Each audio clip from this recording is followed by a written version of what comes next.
खबरें ये भी हैं कि टक्कर अच्छी खासी मिल रही है। आपके प्रतिद्वंदी हैं अखिलेश सिंह जी, वो भी एक अच्छे नेता के रूप में जाने जाते हैं, छवि बिल्कुल उनकी साफ है। तो क्या आप अपने प्रतिद्वंदी को किस तरह से देखते हैं, क्या कहेंगे उनके लिए? देखिए, मैं किसी को, हर व्यक्ति का सम्मान करता हूँ, लेकिन टक्कर नहीं है। वो पिछली बार अपने ही विधानसभा से तीसरे नंबर पे आए थे राजनीतिक तौर पे। तो जो लोग बोल रहे हैं बड़े नेता हैं, किस प्रकार के बड़े नेता, मुझे तो समझ में नहीं आ रहा है। दूसरी बात, उसके पहले जब लड़े थे वो दूसरे नंबर पे आए थे। तो 2 बार विधायकी के चुनाव मेरे क्षेत्र के बाहर जीते, और वहां के हैं ही नहीं, बाहर ही हैं।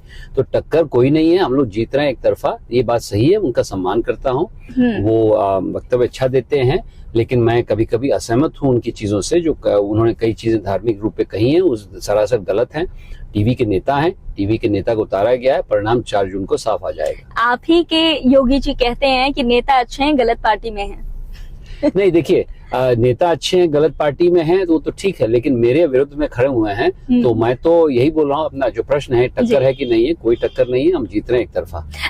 तो भाजपा से लोकसभा प्रत्याशी शशांक मणि त्रिपाठी जी हमारे साथ हैं। शशांक जी की किसी इंट्रोडक्शन की जरूरत नहीं है, हमारे सभी दर्शक आपसे भली भांति परिचित हैं। पहले तो ये बताएं कि कैसी चल रही है चुनावी यात्रा? बहुत सुंदर। मुझे सौभाग्यवश टिकट अष्टमी के दिन मिला, रामनवमी के दिन मैं यहाँ पर आया करीब 5 हफ्ते पहले। तो तब से बहुत बहुत जन समर्थन मिल रहा है। जहाँ जहाँ जा रहा हूँ वहाँ पर हर मंडल में, हर जगह बहुत अच्छा एक आगाज उठ रही है। पहले 5 विधानसभा का मैंने भ्रमण किया, तूफानी दौड़ा, उसके बाद 22 मंडल का, ये आखिरी मंडल है जो मैं आज कवर कर रहा हूँ। तो लगभग पूरा संसदीय क्षेत्र कवर कर दिया। हर जगह उत्सुकता है मोदी जी के बारे में, हर जगह उत्सुकता है विकास के बारे में, हर जगह उत्सुकता है कि विकसित भारत क्या होगा। तो मैं हर तरीके से बहुत उत्साहित हूँ। चुनाव सर पे है, लेकिन मेरा पूरा विश्वास है हम लोग विजयी होंगे। शशांक जी, आपने बताया कि आप विकसित भारत की कल्पना करते हैं। आपके बहुत सारे इंटरव्यूज भी मैंने देखे हैं। आपने बताया कि सरकार को जो है वो जामवंत की तरह होना चाहिए, जो आपके युवा हैं उनको प्रोत्साहित करने का काम करना चाहिए। अब आप सियासी जमीन पर उतर चुके हैं और जोर आजमाइश कर रहे हैं। मैं आपसे जानना चाहती हूँ कि आप अगर सांसद बन जाते हैं तो आपकी प्रायोरिटीज क्या होंगी? देखिए, सर्वप्रथम कई सालों से मैं यहाँ के जो पलायन की जो इशू है, जब बच्चे यहाँ से निकल के चले जाते हैं दिल्ली, मुंबई, कलकत्ता पलायन करके, वहाँ छोटे मोटे जो रोजगार लेते हैं, उसको समाधान के लिए पूरी तरह तो नहीं हो पाएगा, कई सालों से प्रयास कर रहा हूँ। मेरी संस्था भी है, उसमें हम लोगों ने करीब 7500 रोजगार यहाँ पर स्वरोजगार के माध्यम से खड़े किए हैं। उसको मैं प्राथमिकता और दूंगा, उसमें और वेग दूंगा। अपनी तरीके से सरकार की भी जो संस्थाएं उसको लाऊंगा। दूसरा, मैं समझता हूँ कि महिलाओं को उत्थान बहुत आवश्यक है।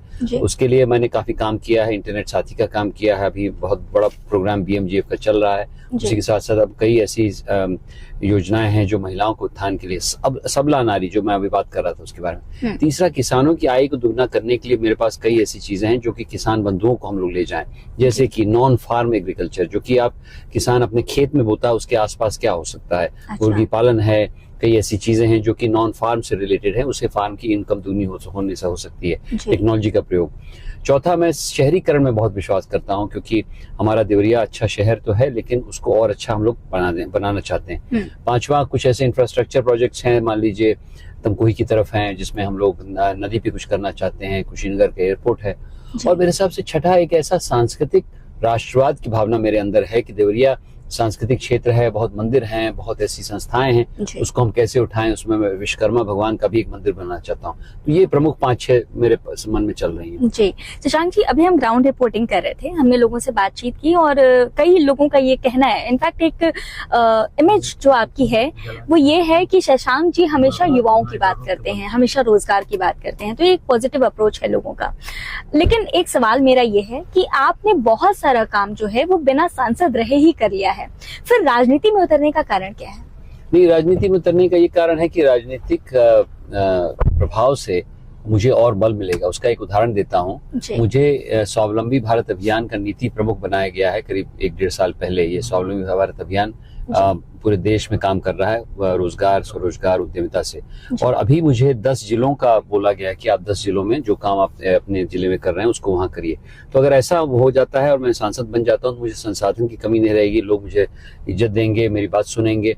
तो वही काम जो मैं पहले कर रहा था NGO के माध्यम से या व्यक्तिगत माध्यम से, उसको बल मिलेगा। एक तो ये विषय है। दूसरा, क्षेत्रीय विकास बढ़ेगा। दूसरा ये विषय है कि जो चीज मैं सुन रहा हूँ अपने कार्यकर्ताओं से, अपने वोटर से, उसको मैं संसद में प्रस्तुत करूंगा ताकि हम लोग रणनीति राष्ट्रीय स्तर पर बनाए। आपको याद रखना चाहिए कि सांसद अपने क्षेत्र का तो होता है, लेकिन राष्ट्र का भी होता है। तो यहाँ की जो समस्याएं हैं उसका हम दूरगामी सोच करके राष्ट्र के लिए भी हम प्रयोग कर सकते हैं। और एक तरह से देवरिया धीरे धीरे करके उद्यमिता की प्रयोगशाला बन रही है, तो यहाँ से कई चीजें ऐसी उठेंगी जो मैं राष्ट्र के स्तर पे भी ले जा सकता हूँ। खबरें ये भी हैं कि टक्कर अच्छी खासी मिल रही है। आपके प्रतिद्वंदी हैं अखिलेश सिंह जी, वो भी एक अच्छे नेता के रूप में जाने जाते हैं, छवि बिल्कुल उनकी साफ है। तो क्या आप अपने प्रतिद्वंदी को किस तरह से देखते हैं, क्या कहेंगे उनके लिए? देखिए, मैं किसी को, हर व्यक्ति का सम्मान करता हूँ, लेकिन टक्कर नहीं है। वो पिछली बार अपने ही विधानसभा से तीसरे नंबर पे आए थे राजनीतिक तौर पे। तो जो लोग बोल रहे हैं बड़े नेता हैं, किस प्रकार के बड़े नेता, मुझे तो समझ में नहीं आ रहा है। दूसरी बात, उसके पहले जब लड़े थे वो दूसरे नंबर पे आए थे। तो 2 बार विधायकी के चुनाव मेरे क्षेत्र के बाहर जीते, और वहां के हैं ही नहीं, बाहर ही हैं। तो टक्कर कोई नहीं है, हम लोग जीत रहे हैं एक तरफा, ये बात सही है, उनका सम्मान करता हूँ। वो वक्तव्य अच्छा देते हैं, लेकिन मैं कभी कभी असहमत हूँ उनकी चीजों से, जो उन्होंने कई चीजें धार्मिक रूप पे कही हैं, उस सरासर गलत हैं। टीवी के नेता हैं, टीवी के नेता को उतारा गया है, परिणाम 4 जून को साफ आ जाएगा। आप ही के योगी जी कहते हैं कि नेता अच्छे हैं, गलत पार्टी में हैं। नहीं, देखिए, नेता अच्छे हैं, गलत पार्टी में हैं, तो वो तो ठीक है, लेकिन मेरे विरुद्ध में खड़े हुए हैं, तो मैं तो यही बोल रहा हूँ। अपना जो प्रश्न है, टक्कर है कि नहीं है, कोई टक्कर नहीं है, हम जीत रहे हैं एक तरफा। अच्छा, अभी जब मैं आपका भाषण सुन रही थी तो आपने कुछ चीजें बोली वहां पर। आपने बताया कि जो विपक्ष है वो अलगाववाद की राजनीति करता है।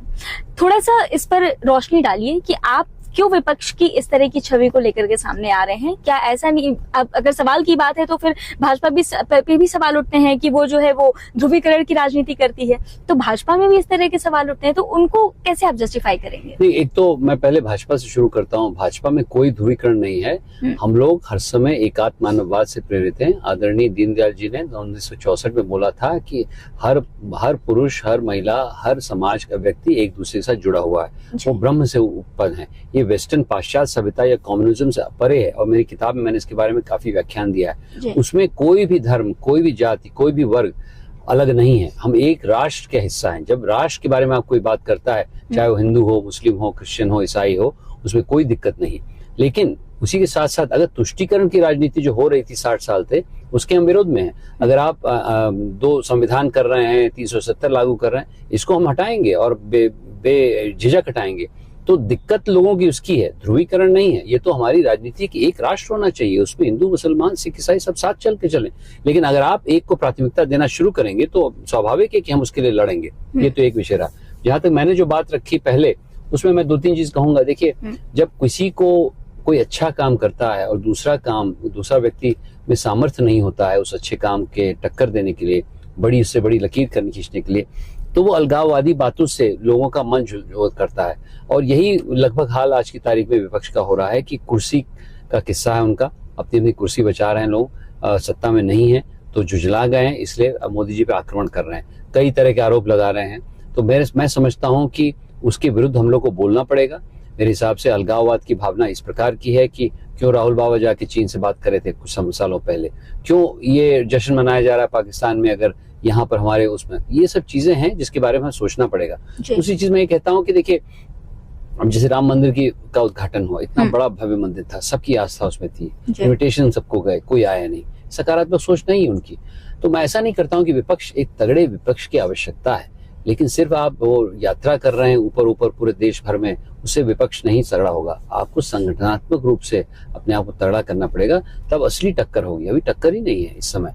अब मैं ऐसा नहीं समझता हूँ कि हर वोट की वो नहीं है। हर वोट हम लोग अच्छी तरह सजोएंगे, हर व्यक्ति के पास जाएंगे। मैं, आप देख रही हैं 8 बजे हूँ, मैं सुबह 8 बजे से निकला हूँ, रात को 1 बजे घर जाऊंगा। तो इस प्रकार का परिश्रम मैं कर रहा हूँ, मोदी जी कर रहे हैं, योगी जी कर रहे हैं, लेकिन विपक्ष इस प्रकार का परिश्रम नहीं कर रहा है। वो नारेबाजी से चुनाव जीतने की कोशिश में है। कश्मीर से कन्याकुमारी और कितनी जगहों पर राहुल गांधी जो है वो यात्रा कर लेते हैं। आप भी यात्राओं को बहुत अच्छा मानते हैं देश को समझने के लिए, फिर आप क्यों कह रहे हैं कि वो सिर्फ यात्रा करने से काम नहीं होगा? मैं बता रहा हूँ क्यों कह रहा हूँ। मैं 16 साल से यात्रा कर रहा हूँ, मैं फुलझड़ी वाली यात्रा नहीं कर रहा हूँ। 16 साल से 8000 किलोमीटर हर साल में चला हूँ 500 लोगों के साथ, और मैं दिखावे की यात्रा नहीं कर रहा हूँ। यहाँ जो यात्रा है वही जो अखिलेश जी सिंह के बारे में बात करी, वो टीवी की यात्रा है। मैं कहीं जा रहा हूँ, ऊपर से टीवी लगा दिया, राहुल बाबा जा रहे हैं, मार्च कर रहे हैं किसी के साथ। हमने दिखावा कभी नहीं किया। कितने लोगों को मालूम है कि 16 साल से मैं यात्रा कर रहा हूँ, मैंने कभी दिखावा नहीं किया। लोग जानते हैं विश्व की सबसे बड़ी रेल यात्रा है और पिछले 16 साल से चल रही है और इसका अनुकरण 5 देशों में हुआ है। मैंने उसके बारे में बहुत एडवर्टाइजमेंट किया। यहाँ पर सिर्फ यात्रा सिर्फ और सिर्फ एडवर्टाइजमेंट की है। अगर आपको असली राजनीति करनी है राहुल बाबा, तो आप जाइए धरातल पे और वहां पर संगठन तैयार करिए। और संगठनात्मक रचना जब तक आप नहीं करेंगे, जो कुछ हद तक पटेल जी ने किया था पहले, तब तक आप लड़ाई नहीं लड़ सकते। सर, आखिर में मेरे बस एक तो सवाल बाकी है। मैं आपका ज्यादा समय ना लेते हुए ये जानना चाहती हूँ कि आपकी जो छवि है, अगर मैं देवरिया की बात करूं, तो वो ये है कि शशांक मणि जी युवाओं के बारे में सोचते ही हैं। रोजगार को लेकर के आपने बताया कि आपकी सबसे पहली प्रायोरिटी जो है वो रोजगार है, लेकिन आपकी ही पार्टी पर रोजगार को लेकर के बड़े प्रश्न खड़े हो रहे हैं। मैं जहां भी जा रही हूँ, इनफैक्ट हम बिहार भी गए, गोरखपुर देवरिया के एरिया में भी हमने कवरेज की, तो लोगों की एक समस्या ये है कि रोजगार नहीं मिल रहा है सरकार में। उसको लेके आप क्या कहेंगे? उसका ये है कि देखिए 60 साल तक हमारी कांग्रेस की सरकार रही, तो उसने नौकरशाही व्यवस्था को ज्यादा बल दिया। ब्यूरोक्रेसी की बहुत मान्यता है। मेरे बाबा बहुत बड़े ब्यूरोक्रेट थे, लेकिन अंग्रेजों ने जो 200 साल से किया, हमें नौकर बना दिया, हमें गुलाम बना दिया। हमारे में मानसिकता नहीं थी कि मैनचेस्टर के मिल्स के जो कपड़े थे उससे बेटर कपड़े यहाँ थे। मुर्शिदाबाद में बनारस की सिल्क की साड़ी अभी भी प्रचलित है, बेहतरीन। सही और बात। इसलिए जो मानसिकता कांग्रेस की थी और अभी भी है, जो प्रचार कर रहे हैं कि नौकरी चाहिए, नौकरी लाखों की तादाद में कोई नहीं दे सकता, चाहे कोई भी ऐलान करे। भाजपा नहीं दे सकती, कांग्रेस नहीं दे सकती, कोई पार्टी नहीं दे सकती। हमें चाहिए स्वावलंबन, हमें चाहिए आत्मनिर्भरता, और वही पाठ हम लोग को आदरणीय प्रधानमंत्री जी ने पढ़ाया है, जिसका अनुकरण करके मैं अपने यहाँ पर स्वावलंबन से आत्मनिर्भरता से पाठ पढ़ा रहा हूँ। तो उसका मतलब क्या है? उसका मतलब मैं कोई ऐसी नौकरी देने के लिए यहाँ नहीं काम कर रहा हूँ। मैं तो बोल रहा हूँ, मालती यादव ने 100 महिलाओं को अचार बनाने की फैक्ट्री में खड़ा कर दिया, तो 100 महिलाओं को घर बैठे बैठे 3,000-4,000 रुपए मिल रहा है, तो वो स्वरोजगार है। तो स्वरोजगार की बहुत संभावना है। मैंने तो ऐलान कर दिया है कि मैं 1.5 लाख स्वरोजगार की समस्याएं अगले 10 साल में, 10 साल लगेंगे दोस्तों, अपने व्यक्तिगत बल से मैं 10 जिलों में करवा सकता हूं। इसका मेरे पास प्लान है। तो ये जो नौकरी का आक्षेप जो लगाया जा रहा है, ये एक मानसिकता दर्शाता है कांग्रेस की। उनके पास स्वावलंबन की भावना ही नहीं। वो तो नौकर रहे तो इंटरनेशनल कंपनी के साथ मिली भगत करके यहाँ पर अपना व्यवस्था बनाने चाहते हैं। हम तो स्वावलंबन की बात करें। हल्दी है, अचार है, मूंज है, यहाँ अनेक चीजें हैं जहां से आप स्वावलंबन से करें। यहाँ की मूंज जो है वो आप जला सकते हैं, लेकिन मूंज के हमने लाखों का एक्सपोर्ट करवाया महिलाओं के द्वारा। आप उस तरफ चाहिए तो हमने केले के रेशे का कारपेट बनवाने की सुविधा करी है। तो हमारे पास संभावना अपार है। बस जरूरत है एक जामवंत टाइप के अप्रोच की, जिसके बारे में आपने बात करी। जी, अभी मतलब पॉलिटिकल तो हमने कॉन्वर्सेशन कर ली है। एक नॉन पॉलिटिकल क्वेश्चन है मेरा आपसे। आपका ड्रेसिंग सेंस मुझे पर्सनली बहुत पसंद है। इनफैक्ट मैं एक चीज और नोटिस कर रही थी, अभी बिहार में ही हम जितनी जगहों पर गए हैं, हमने देखा कि वहाँ के जो प्रत्याशी हैं बड़े ब्रांडेड कपड़े पहन करके और बड़े ऐसे बड़ी बड़ी गाड़ियों में जो है वो जा रही थी। लेकिन आपकी यात्रा मैंने देखी, इतनी सिंप्लिसिटी है, आपके पहनावे में भी वो सिंप्लिसिटी नजर आती है। मैं दोनों के बीच में जानना चाहती हूँ कि दोनों को लेके आपकी क्या सोच है? नहीं, देखिए, मैं गांव में रहता हूँ कई सालों से, माटी का लाल मुझे कहा जाता है। तो मेरा ये मन है कि धोती, एक तो मैं पर्सनली एक बात कहूँ, धोती गर्मी में सबसे कंफर्टेबल पोशाक। जो भी पुरुष ये सोच रहे हैं पैंट वैंट छोड़ दीजिए, आप लोग पैजामा छोड़ दीजिए, धोती पहनना शुरू करिए। और धोती सबसे प्रमुख है। रही बात मेरे पीले कुर्ते की, इसका क्या कारण है मुझे भी नहीं मालूम है, बट 7 साल पहले मैंने सोचा कि मैं पीला पहनना शुरू कर दूं और पीला मैं पहन रहा हूँ। सौभाग्य की बात यह है कि करीब 6 या 1 साल पहले मैं किसी प्राण प्रतिष्ठा में गया था, तो पहली बार मुझे पीताम्बरा मैया के बारे में बताया किसी ने। तो उसी की प्राण, मैं चीफ गेस्ट था उसमें। तो उसके बाद मेरा बड़ा आस्था हो गई पीताम्बरा मैया के। एक्चुअली मेरा जो टिकट घोषित हुआ उस दिन, मैंने टिकट घोषणा के पहले ऐसे ही मैंने बोला चलो आज चलते हैं दतिया, तो मैं ग्वालियर के लिए फ्लाइट लिया दिल्ली से। जैसे ही लैंड किया मेरा टिकट हुआ। तो कुछ अद्भुत चीजें हो रही हैं जिसमें पीले का बहुत बड़ा अंश है। आपको बहुत बहुत शुभकामनाएं हमारी तरफ से।